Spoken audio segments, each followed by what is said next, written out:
جب حضرت یونس علیہ السلام کشتی میں تھے تو موسم کیسا تھا؟ طوفانی۔ حضرت یونس علیہ السلام کو میدانی جزیرے میں پھینکے جانے کے بعد ان کی حفاظت کے لیے کون سی چیز آئی؟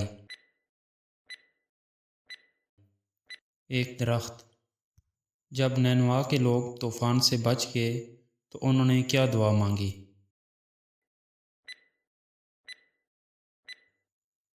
حضرت یونس علیہ السلام کی واپسی کی دعا مانگی۔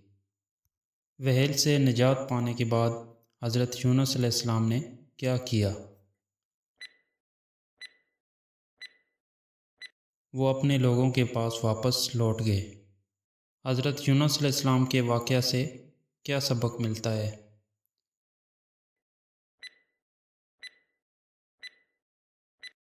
توبہ۔ جب حضرت یونس علیہ السلام واپس اپنی قوم کے پاس گئے تو لوگوں نے کیا کیا؟ وہ سب اللہ پر ایمان لے آئے۔ کیا ہوتا اگر یونس علیہ السلام وہیل کے اندر مسلسل اللہ کی تسبیح نہ کرتے؟ وہ قیامت کے دن تک وہیل کے پیٹ میں رہتے۔ حضرت یونس علیہ السلام کا واقعہ ہمیں کس چیز کی اہمیت کا درس دیتا ہے؟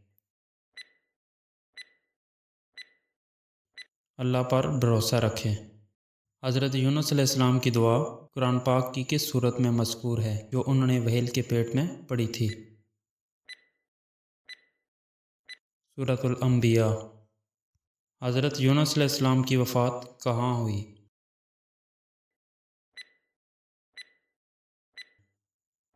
نینوا۔ حضرت یونس علیہ السلام کی عمر کیا تھی جب اللہ تعالیٰ نے ان کو منصب نبوت پر سرفراز فرمایا؟ 28 سال۔ مچھلی کے پیٹ میں رہنے کی وجہ سے حضرت یونس علیہ السلام کا جسم کیسا ہو گیا تھا؟ بے حد نرم۔